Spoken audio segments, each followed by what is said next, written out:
having. I'm surprised at how lighter it looks. Most probably the battery life is better. Yep.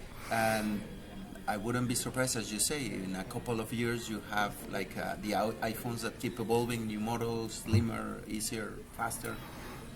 That suddenly the next devices in 5 years are just like this. Of course. As portable as just having glasses. This is all I did. A little like what Google tried to do 5-10 years ago. 5-10 years ago, and I used to have the original Google glasses, Google right? Glass, yeah. And you had to scan a QR code to actually send information to the device, and it was fairly primitive, and the use case is very limited, and they've just exploded, suddenly. And like at the moment, I'm scanning you, and in real time, it's creating a 3D representation of your body.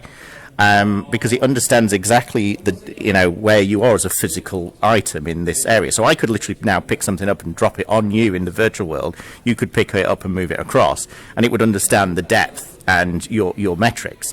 Now, actually, what you'll see in my demo, my broadcast is, I don't know if you saw the deep fakes for Bruce Willis.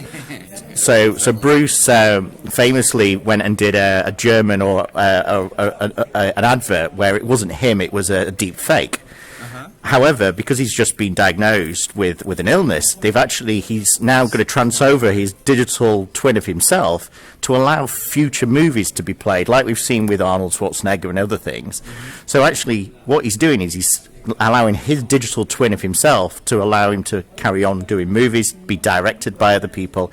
And then the question in there is that Oxford University said, in a few years' time, if you were able to think late, you were able to transcend and upload yourself to a digital twin. And this is what Ruben said, which scared the hell out of me. He said, with the last generation, that's going to potentially die because they'll just upload, and your conscious will continue running, will continue testing, will continue doing performance, long before. So we could have a Wilson Marr bot in the not so near future. I don't know how Wilson feels about that. We may have to, tag him in and see if he's happy for us to use him as an experiment. But it's really interesting, this idea that phones will disappear. These devices integrated with us. We'll have him integrated. It'll help us, like this satellite on the phone. It'll allow us to keep an eye on our health, well-being. If you're walking across the road and there's a car coming.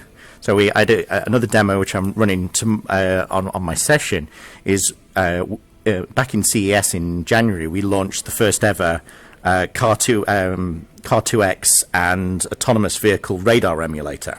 So it's a large device, looks like something out of Star Trek, and it's allowed to emulate up to 500 objects on a screen, and it pretty much allows people like Tesla, people like GM, who can drive their car, use the simulator to say, there's someone coming across the road, there's a bird flying across, all these different kind of edge cases, instead of actually doing it in the physical world and taking the sensor information with other cars driving past.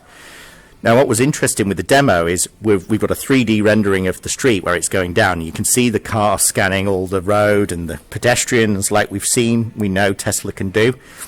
And then we've got something called a B, which is a little unit, which is Car2X, which you stick in another car, and up to 5 kilometers away, you can see each one of those cars talking to each other. And you can see behind a building, there's a car going very fast, but the Car2X is passing that information across.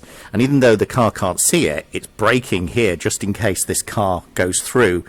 So even though it's not line of sight, it's using Car2X instead of it being just autonomous. But we're testing these things, and yes, that is you have to have a car which is vehicle to X, and you have to be continuously sending that beacon information. Again, another network challenge which is really focused on 6G, which we're testing at the moment. We've got there's a 6G already in the works? So the 6G format, at the moment we're working on 5G version 17, which is what they call 5G Ultra, and this is actually for mixed reality. So the challenge with mixed reality is getting it down to 2 to 4 milliseconds response times, latency kind of areas, which is virtually impossible. But 6G, the 6G wave frequency, we're now able to analyze with our tools, which obviously gives us much bigger frequency, but it also reduces latency. So it was a bit of what 5G was promising us for kind of IoT large amounts. Now